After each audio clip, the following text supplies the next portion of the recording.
Hi, I'm Travis Montz with Once Upon a Board Game, and today I want to teach you how to play Spectacular. This is a game that's designed by a couple of brothers, actually, guys from Norway, Eilif and Åsmund Svensson. I apologize if I mispronounce those names. I've met them both at Essen a couple of times. They're super nice, and they've actually teamed up to put out a couple of games in the past as well that I also think are really good games. But this is one that plays up to 6 players, and it's quick. Everybody takes their turn simultaneously. The box says 20 to 30 minutes for playtime. So 6 players and 20 to 30 minutes sounds good. Let me show you how it plays. Okay, as I said, I'm going to be teaching Spectacular. Before I start teaching the game and getting it all set up, I want to at least show you the box because it's kind of cool. When you get the game, it comes with a whole bunch of little tuck boxes. Okay, you assemble each one, and each one has a little picture of, hey, put these pieces inside of it. It makes setup and storage a lot easier, and it's pretty slick. So I thought I would point that out. Okay, I've got this mostly set up for 3 players, but before I finish the setup and start, I want to just mention a couple things. You can see here there's 3 more player boards, so this does support up to 6 players.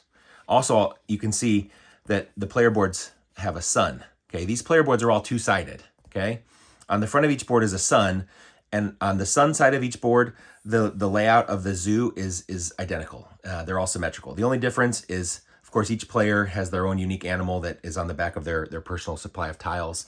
And of course, each zoo rather, has a unique animal at the entrance. But other than that, the shape is the same.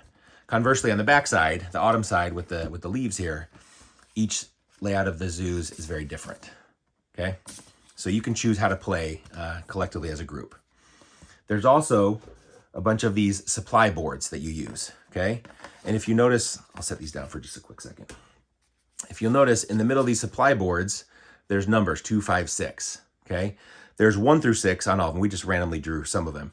If you ever get in a situation where what you want to do on your turn is contingent upon what somebody else does, then it does say in the rule book that you would go in order from lowest to highest of what supply board is in front of each player, okay? It doesn't happen very often, but in those unique circumstances, that's how you determine who needs to go first. Okay. I also want to mention, because this will come in with setup in just a moment here. You notice there's a dotted line, and then you see the 2 hourglass, and then the 2 to 4 players. Okay. First of all, this only comes in effect if you're playing a 2 to 4 player game. Okay. If you're playing the solitaire mode or 5 or 6 players, you completely ignore it. Also, you only worry about it in the second round of the game. This game is played over 2 rounds. Okay. So in the first round of the game, you completely ignore the box. And when you're setting things up, you would only put the dice outside of that little dotted line. Okay, that's important. One other thing I want to mention is, and it has to do with these things are called watchtowers. You see these little cylindrical wooden pieces. There's 3 different colors of them. Because a lot of the player tiles, like this for instance, they have little sections of watchtowers on them. When you're setting up your board, you'll notice that there's a 1, 2, 3. So the first 3 tiles that you place on your board are going to go in those locations. If the tile that you're placing has one of those little watchtower sections in the corner, that has to be placed where there's that little dotted line, like that. Okay. If it doesn't have a watchtower, you can put it however you want. But if it has a watchtower, it needs to go oriented the way that it's showing with the little dotted line. That's just for the setup. When you play during the game, you're free to put it however you want. But that's an important thing that you'll see that I'll be doing in a moment here. Okay, so that's just some of the setup. Also, in the box here, there's some additional components. First of all, there's a bunch of tiles that you use when you're playing a solitaire mode. So it does play solitaire. Obviously, I'm not doing that, so I'll set that aside. And it also has this supply of what they call mission tiles. Okay, these give you additional scoring objectives. So it recommends to not use these for your first couple of plays because it definitely makes the game a little bit more complicated. So we're going to go ahead and set those aside. I'll talk about these at the end. But in addition to the rule book, there's also a good appendix that summarizes what those mission tiles do, what it is that you're trying to achieve. And then also on the back of the appendix, there's just some fun information about the different kind of animals that are represented in the game. Okay. You'll also notice that there's a big supply of dice. There's a whole bunch of dice of the 4 different colors. Okay. We've already got some drawn and put out. And there's also a supply of tiles. Okay. You see on this little supply box, there's 12 of each different color.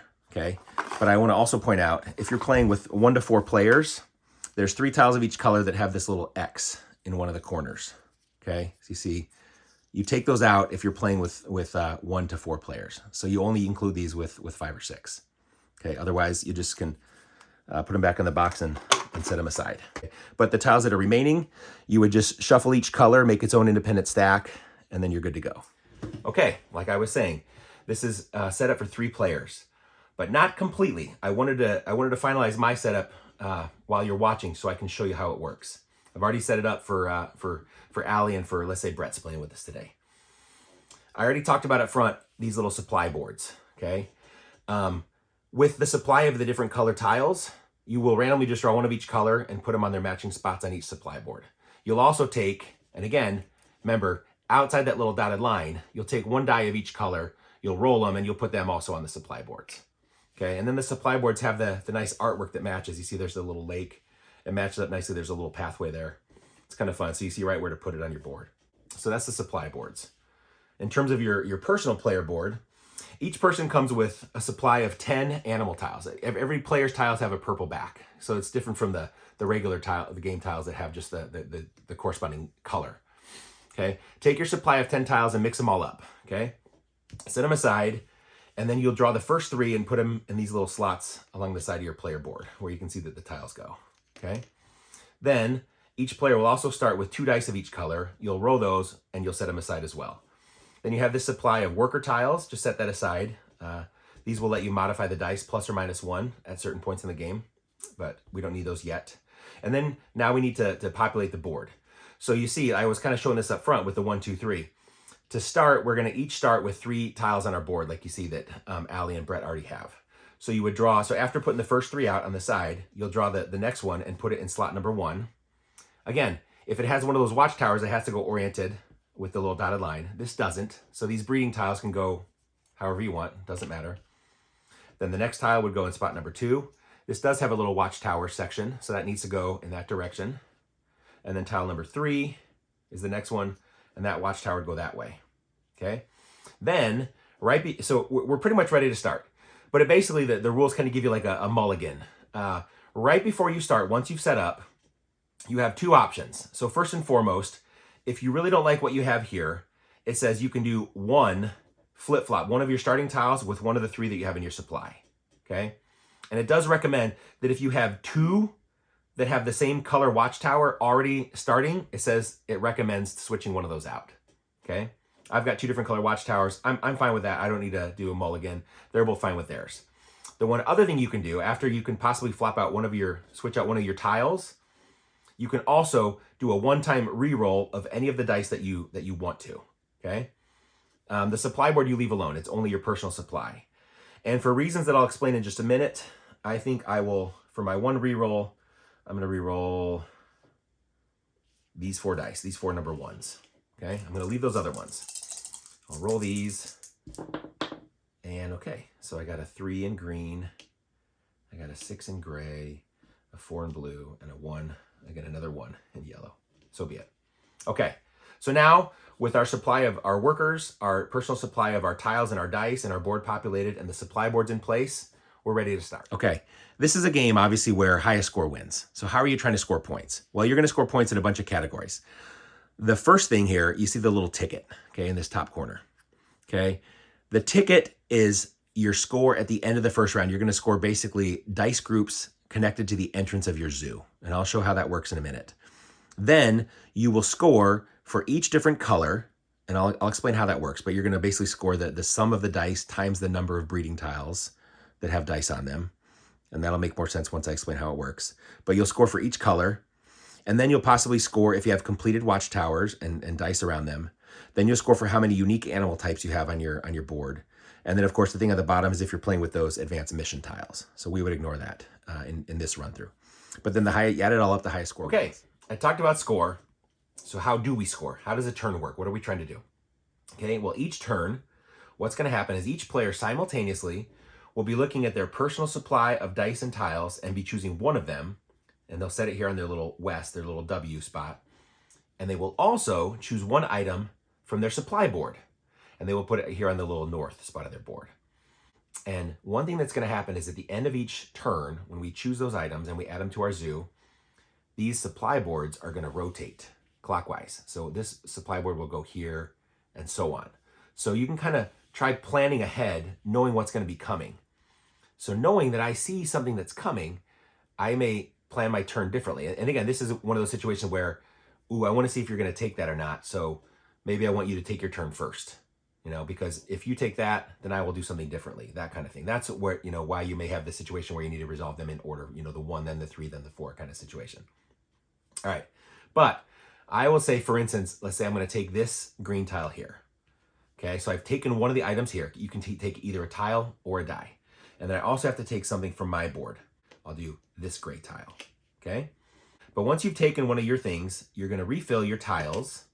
The only situation you won't is as you get closer to the end of the game, if there's none left, you couldn't refill it, of course. But the supply board, you don't refill. Okay.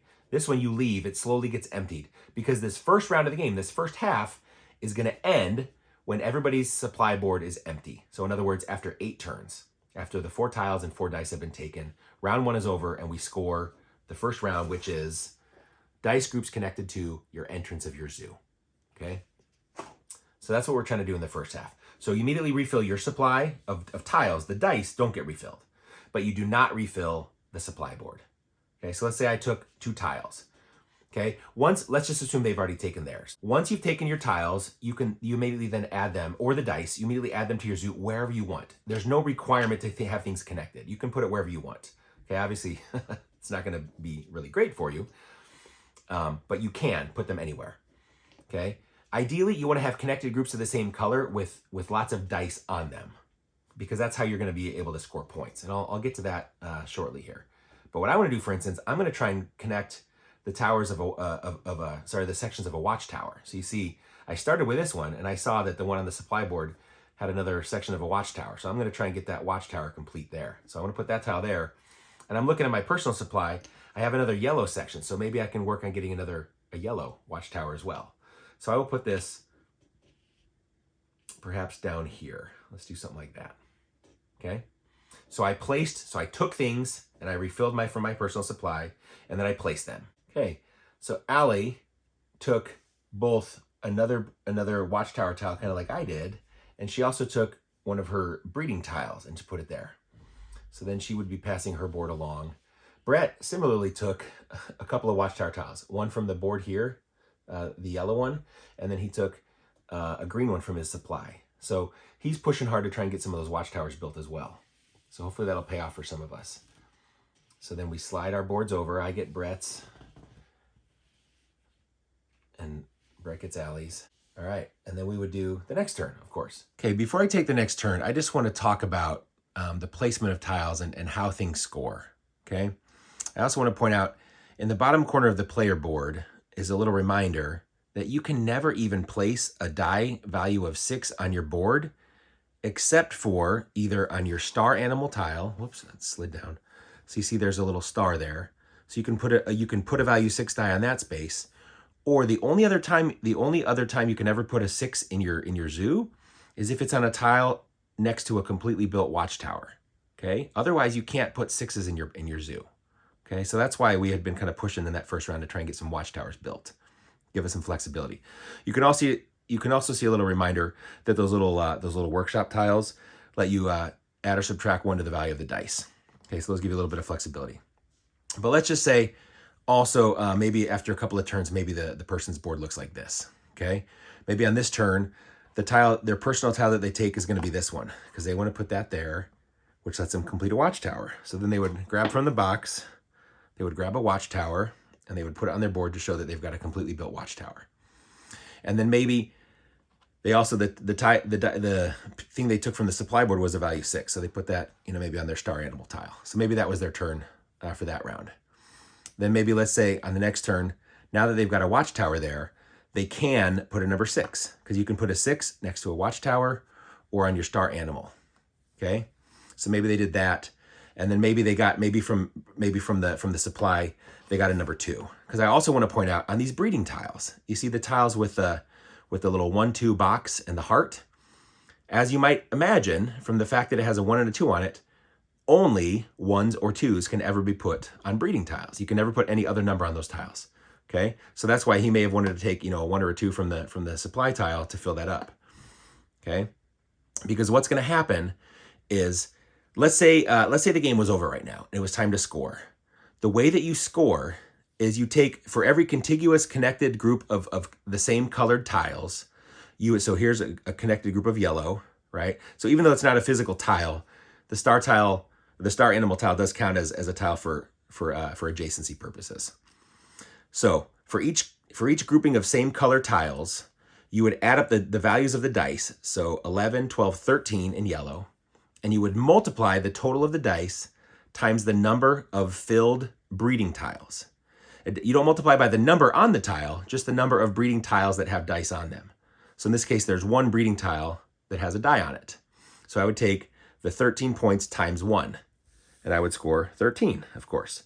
If, for instance, they had another breeding tile on there, and they had, at some point, another die on it, like that, then it would be the 11, 12, 13, 14 points times 2 filled breeding tiles. Again, you don't add you don't multiply by 3 because it's a 1 and a 2. You just multiply by the number of breeding tiles that have dice on them. So in this case, if this is how it looked, they would score the 14 points times 2, so they'd score 28. Whereas over here in green, they would score the 10, 11, 12, and they've got just the one breeding tile that's full. So that would just be 14 times 1 for 14 points. But if, for instance, they never got that tile on there, green would be worthless because the multiplier is 0. There's no breeding tile with a die on it. Similarly, if these weren't there, even though they had all those breeding tiles there, if they don't have the 1 or the 2 on them, they don't multiply your score. So you're trying to get at least 1s and 2s on breeding tiles as score multipliers.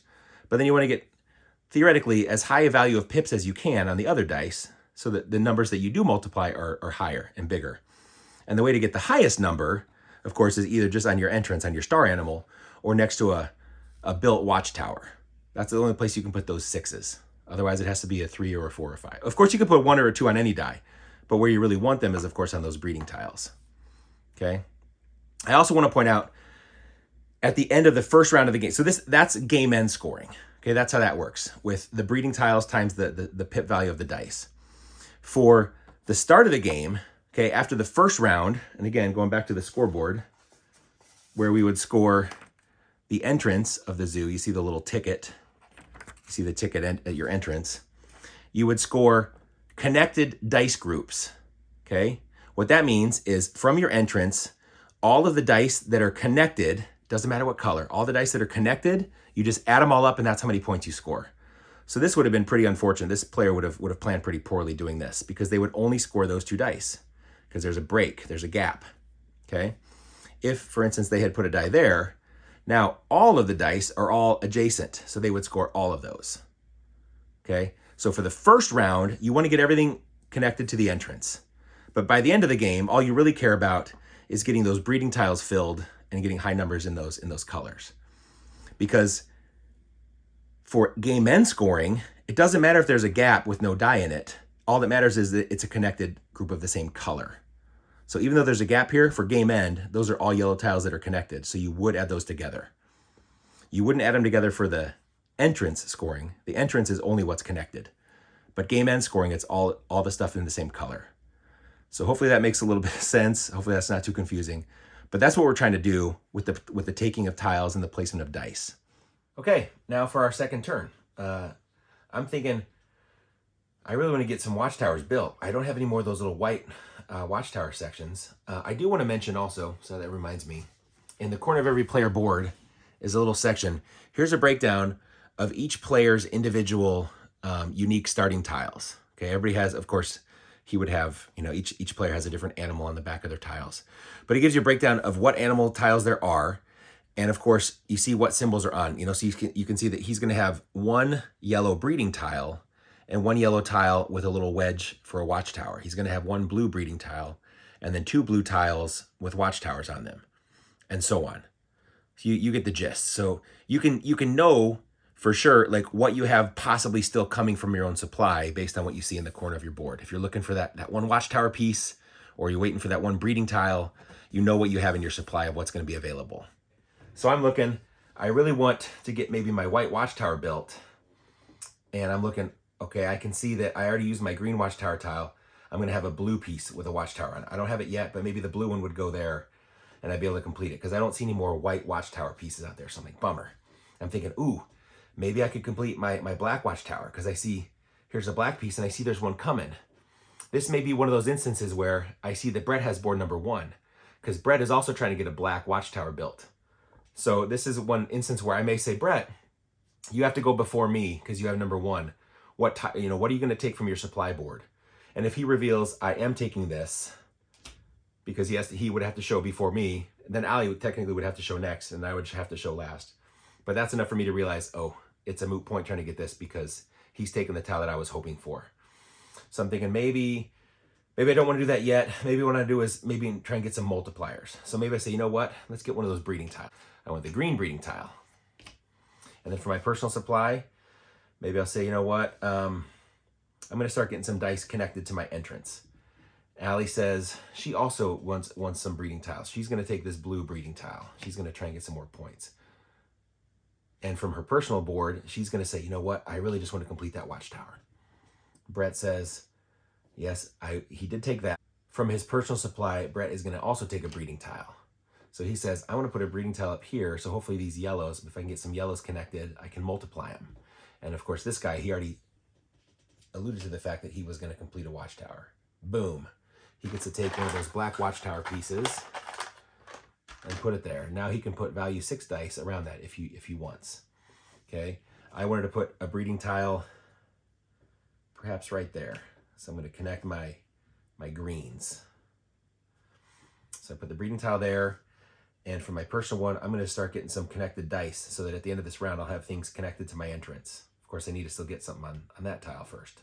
But Allie is going to do something similar. She's going to try and connect to her entrance. And this, she wants to, even though it doesn't connect to other ones of the same color, she's just saying, you know what, I don't care. I just want to get the watchtower built so she can add a little watchtower to her board and start putting some higher value dice on some of those spaces. So that would be the second round. These supply boards would all rotate. So now I'm thinking, okay, this is what I was waiting for. This is why I wanted to start building this group, because I could see that a number 6 was coming, because I can put that on my star animal tile. Then I can start adding those dice together. For my personal supply, I'm thinking, you know what? I could start working on this gold watchtower. I still don't have anything for my white watchtower. That's not very good odds of getting what I want. But you know what? I'll just try that. Maybe something will work out. Okay, so I took that. Sorry, maybe I should just show that we've taken our stuff. So I took my stuff. Allie says she wants to double down on breeding tile. She wants to make her blue really, really valuable. So she's going to take this breeding tile and then, whoa, you know what? She's going to really double down. She's going to take another breeding tile. Holy cow. I've never seen anybody do it quite like that. We'll see if it works out for her. Meanwhile, Brett says he wants to get in on this breeding tile action. He wants to take the gray breeding tile to make some of his gray stuff worthwhile. Whoop, I forgot to refill his supply. And I forgot to refill Allie's from the last turn as well. And then, of course, I need to refill mine after what I took. Ooh, that'll be good. It won't match up with blue, but so be it. I'll get a watchtower. That'll be good. So Brett took that, and from his personal supply, Brett is going to take this one. Okay? So we've all taken from the personal supply and from the supply tiles. Okay? So now we add them to our board. I wanted to put that 6 on my star animal tile, and I wanted to put this guy here working to get another little watchtower. Brett says, I'm also going for a watchtower, and that extends my little grouping of yellow. And he says, this guy, I'm going to just put, how about we put it over here maybe? Yeah, because that might be green or yellow. So maybe we'll try and get some more grays contiguous over here. We'll see how it works. I don't know. And then Allie is going to just keep pushing the blue here. So she'll put a breeding tile there, and she'll put a breeding tile maybe over there, where she could possibly triple the value of her blue dice. She's really excited about that. Okay, everybody took their turn. The boards rotate. Boom. As you can see, at the start of each turn, you have a lot more to think about because you have all 8 pieces. And so you're thinking for a second, but as your choices get fewer and fewer, the turn's going to get quicker and quicker as you go further and further into the round. So it's kind of interesting how that works out. Okay, Brett, of course, will refill from what he took. Now I'm looking Of course, I don't have a gold tile. I could get a gray. You know what? I'm gonna get that other breeding tile while there is still some gray breeding tiles out there that might come back around. We'll see what they take. But I took a yellow breeding tile there. For my personal supply, you know what? I want to complete that watchtower. I do. I'm gonna do that. So I'll take that one. Then I refill my personal supply. And then Allie says, you know what? I have 3 breeding tiles. I could possibly get certain values with mine, but she goes, I might need an extra blue dye at some point in the future. So she says, I'll take that I can put on my breeding tiles. And then from her personal supply, she says, I'll take this green 6 because I'm gonna be able to put that. So, and then Brett says he wants to get this yellow 5. He will get this yellow 4. Okay, so we've all taken. I say I will put a breeding tile over here, and I will put my blue tile right there. It doesn't quite match with other blue, but now I've got a white watchtower. So I'm excited about that. Okay. Allie says I will put the blue tile down here, the blue dye down there, so that breeding tile is filled. It will be a score multiplier.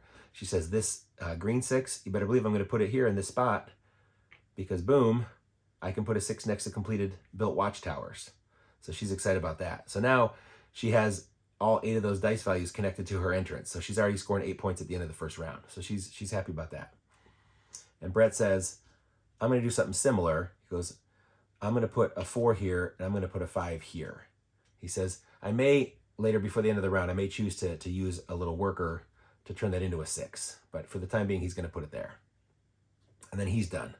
So these all rotate again. I say, from what's left, I want to, I might as well get some more dice connected to my entrance. So I'll take that gray 4. And I will also take, maybe I'll put a yellow 2 so I can get a breeding tile, start scoring, all connected to my entrance here. Allie says, you know what? I'm going to take my 1. And she says, I will take also, no, actually she's not going to take the 1 yet. She's going to take this 6. And from here, she will take, see all the tiles have been taken, so she needs to take a die. She says, I will take a 4. Brett says, he's going to take this number 1. You'll see why in just a second. And from his personal supply, he will take a 2. All right, so we've all taken our stuff. So the boards are going to rotate in a second here, but first we got to place them. So my 2 I was going to put there. So my breeding tile will be effective, and this 4 I'm going to put there. So now all those dice are connected to each other and they're touching my entrance. So I will be able to score all those at the end of the round. Allie's going to put a 4 right here for similar reasons. And then she's going to put a 6 right here. Once again, she can put a 6 next to a watchtower. So boom, she got 16 points there next to that watchtower. That's really good. Brett says, I'm going to put this 1 on my star animal tile because I will use my workshop, boom, to make that a 6. You can do plus or minus 1, and you can wrap around from 1 to 6. So he'll put a 6 there. So now all those are connected, so he will score all those dice at the end of this first round connected to his entrance. And this 2, he will put there. Actually, he's going to put on a breeding tile right there, so that the breeding tile will be effective. Then these all rotate. The round is almost over. We've got 3 turns left. So I can take another breeding tile, which I see there might be another 1 coming, but Brett might be taking it. And I would have to choose before him because I've got the 1, he's got the 3, so I wouldn't necessarily know what he's going to do. But he does have a 2 that he could put on his breeding tile. That would be worth more points, having a higher number. So I think maybe I can bank on maybe getting that 1. So I'm going to try getting this breeding tile. And I will take my 2. Sure, I'll do that. And Allie says she will do something similar to what Brett did. She'll take her number 1. And from here, she will take this number 2. Okay. And then Brett says he will take this 4 and he could put a 5. He'll take this 5. That's going to be worth more points. So we've all taken our stuff. I put my little breeding tile over here. I'm going to go ahead and put this green 2 on the breeding tile.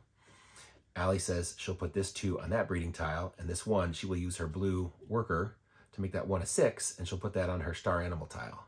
Oh, she's going to score a lot of points for blue. She may win. Brett says he'll put his 4 over here, and then he will put his 5 up here. Okay? Again, all those are connected to his start tile, to his entrance. So he'll add up all those dice, and he'll score all those points at the end of this first round. He's got a lot more numbers than I do. Maybe I'm playing the long game. We'll see if it works out. Everything slides. We got 2 choices left. I got a 1 or a 4. I say, right now I just want maybe more points, so I'll take the 4. And maybe from here, I will do this. I will do the same thing that Brett and Allie did. And Allie says there's just gray. She's got no gray at all on her board yet, so she's not too excited about that.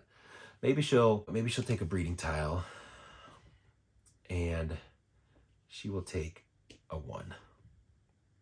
And then Brett says he will also take a breeding tile, and he'll take a 2. Okay, so we've all taken our stuff. So I can put a 4 right there, and I can turn this 1 into a 6 with my blue worker, because I've got a watchtower there. And Allie says she will put this breeding tile over here in the corner where it's out of the way, but she can maybe connect to it, and she'll make it. Actually, she's going to connect it to her entrance. She'll at least get a point for that in this first round scoring. And then Brett says he'll do something similar. He'll take the breeding tile and put it down here, and he'll put the 2 on that breeding tile. Okay, so we're down to our very last action. So these all slide, and we know what we're going to be taking from the supply. So Brett, of course, will get this 3 gray. I'll get this 4 green. Allie will get this 1 yellow. I'm going to just start trying to increase flexibility. I'm going to take a breeding tile for future planning here. And then Allie says, of course, she took the 1 there. She's got a lot of stuff all connected. You know what? She's going to go ahead and just take this blue 2 from her personal supply. And then Brett, of course, took the gray 3. And then he's got no blue at all, so he can't even put blue dice. He's going to maybe take a breeding tile to maybe build for some possible future scoring. So we're ready to finish this first round. I will add this breeding tile. I don't want to put it there because I want to try and get a watchtower. So I'll just put this up here maybe, and I will put this 4 next to my watchtower because I can't put it on a breeding tile. It has to be a 1 or a 2. Allie says she will put that on the breeding tile, and she will put this on that breeding tile so that those are all connected to the entrance. She's going to score every single die on her board right now. She did well. Brett will put this 3 over there. That's the only place he can put it because he would have to have a breeding tile. It's a 1 or a 2 that would go there. And he's going to just maybe start with some blue. He's going to just start up here, maybe try and get just a little chain of blues up top that he can maybe score later on in the game. So we've emptied our supply boards. Okay, these are empty. Okay, it does say they do rotate, because then, for the next round, of course, then you'll have that order again. But round 1 is now over. Again, round 1 ends when the supply boards are empty. Okay. Before you score, you do have the option to use any of your workers if you want. If you maybe want to flip something to make it a higher value die. I think we're all good for how we are right now. We already used some of those, and then we'll maybe save the rest of them for later on. So the way this scores, this first round scoring, all you do is this top line of the score sheet, and it's every die that is connected in a group to your entrance. You just add them up. Okay. So all of my dice are adjacent, so I can add them all up. 32. So I have 32 points connected to my entrance. Allie, 29, 30. Wow. I thought Allie would have had a lot more. She got 30. I got 32. I'm kind of surprised. Did I add that up right? Oh, because she had a bunch of 2s and 1s. Yeah, that makes sense. Okay, and then Brett, so from his entrance, those are all connected. Yep, they're all connected, so he adds everything up too. 31. Whoo-hoo. 30 to 31 to 32 after the first round. Pretty close. Anybody's game right now. So now, again, this game is played over 2 rounds. Round 1, like I said, ends when the supply boards are empty. Okay? Round 2 ends when your personal supply is empty. Okay, so you know there's going to be 7 more turns. You're going to ultimately put the 7 pieces you haven't done yet. I've got 3 tiles and 4 dice left. You know, Allie has 3 dice and 4 tiles. So you get the gist. Round 1 ends when the supply board is empty. Round 2 ends when your personal supply is empty. The one difference, if you remember, on the little supply boards here, in round 2, we add, and again, this is in a 2 to 4 player game, we add all the dice. So again, we're going to have more dice to choose from. We're going to have more flexibility for the things that we can put onto our board. So once again, you'll just randomly draw a tile from the stack for each board, for each color, maybe there. And then we'll get 2 dice of each color. So there's 2 gray. Oh, look, that's perfect. 2 of each color. So the 2 greens go there. The 2 blues go there. The grays go there. And the yellows go there.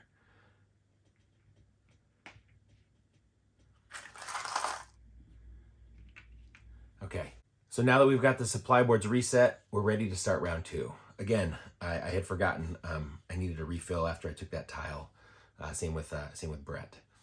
So you got your 7 remaining personal items, and then the restock supply board, and then we proceed just like in round 1 until the personal supply is empty. At which point, if you haven't already used them, you can use any of your little workers, your little workshop tiles to modify dice right before final scoring. So I'm going to go ahead and fast forward to what it might look like at the end of the game to show you how the final scoring is going to work. Our personal supplies are all empty, so this triggers the end of the game. So I'm going to set these aside for a second just to get them out of the way so they're not clogging up the view. All right, and now I'm going to scoot these in a little bit and rotate them so I can see it a little better, because we're going to look at people's, and we'll get these other tiles out of the way too. Put those back in that box. We're going to see what workers they still have left. Allie still has a yellow and a green worker. So this breeding tile is already maxed out. The highest a breeding tile can be is a 2, but she will make the other die worth at least 1 more point. She'll make that a 3 instead of a 2. And then yellow, this is a 6. That's the best it can be. This isn't going to score anyway. Neither is this. Well, she'll say, well, I'll use it just for fun. So she'll make the 1 a 2. Well, actually, it will score. It'll score for itself. And Brett, he's got his blue worker left. So 6 is the highest that can go. Oh, actually, he can't place a 6 there. Oh, yeah, he can. It's next to a... Oh, nope. I screwed up.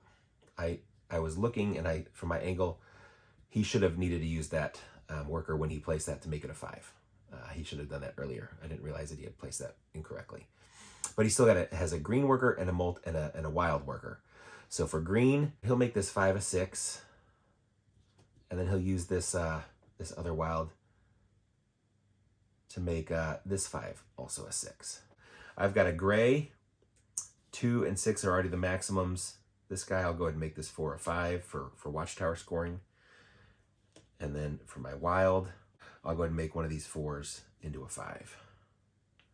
So we've all used all of our workers, and that's typical what happens. Like, you may have used 1 or 2 over the course of the game, but typically you'll save them up, and then whatever you still have left, you'll use at the end to make sure your dice are optimized as much as possible. So let me get the camera maybe just a little bit closer to my board to illustrate how that would score. Okay, first let's look at green. Okay, if you see, here's a contiguous group of green tiles that are all connected to each other. So I add the pip value of the dice. So 6 plus 2 is 8, plus 4 is 12, plus 5 is 17, plus 2 is 19. So 19, and you see with the little hearts, I have 2 breeding tiles that have dice on them. So I take those 19 pip value times 2 breeding tiles. So I score 38 points for my green. Then I look at yellow. Again, I have a good contiguous yellow region here. 6 plus 6 is 12, 13, 14, 15, 16, 17. 17 times, look at this, 3 breeding tiles. That's great. 17 times 3 is 51. That's really exciting. I'm happy about that. Blue, this blue could potentially score, but it has no breeding tile that it's next to, so it doesn't score. These ones, you see, I could add up the 6 and the 4 for 10 points, but the breeding tile is vacant. So it would be 10 times 0 filled breeding tiles. So I score a big fat 0 for blue. That sucks. And then for gray, this gray, of course, is not connected to a breeding tile, so that doesn't score. And I have these ones. There's 8 on the dice times 1 breeding tile.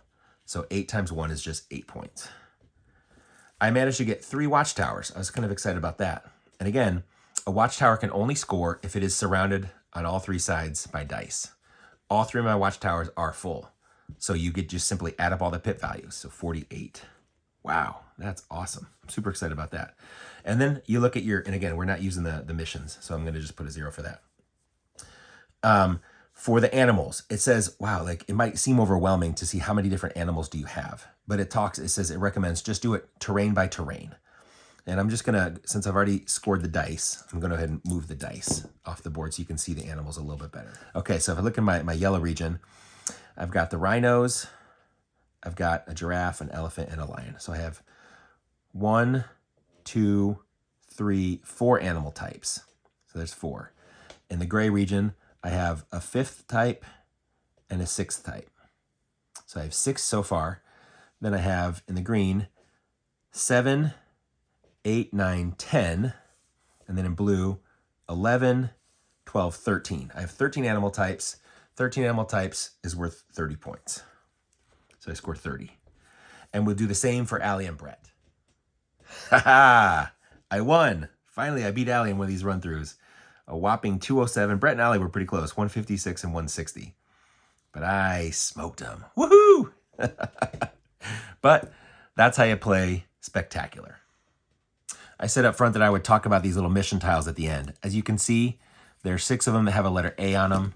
There's 6 of them that have a letter B on them. And there's 6 of them that have a letter C on them.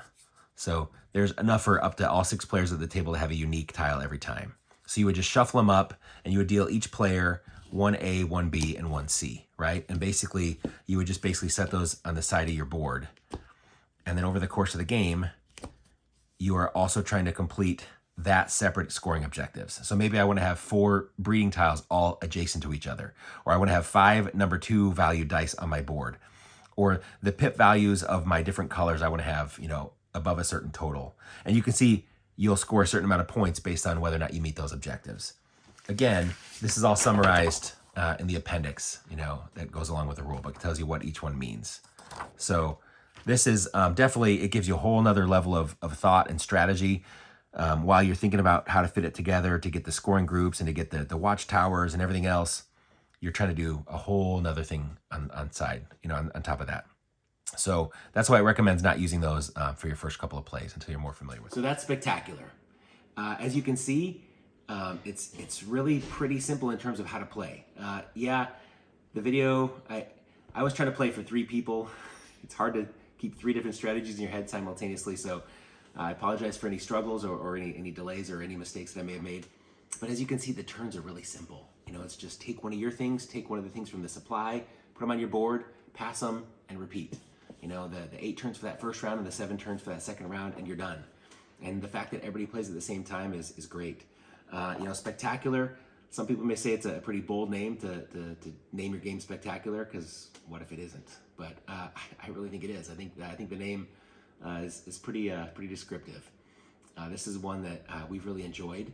And the fact that it has, both solitaire mode as well as those additional mission tiles so that you can make it a little bit more complex and more strategic if you'd like. I think that's really, really slick. I think that's a great option. I really enjoy the fact that it's got those great tuck boxes to store the game to help set it up and put it away easier. That makes it really fun. But it's just, it's a really well put together little game. We've really enjoyed it, and hopefully this teaches you how to play and gives you an idea of what it may feel like to play it yourself. So I appreciate your time. Thanks for watching. Let me know in the comments if you have any questions or want to give me any feedback. But give me a like or a subscribe if you feel so inclined. But again, I'm Travis Montz with Once Upon a Board Game. Thanks a lot.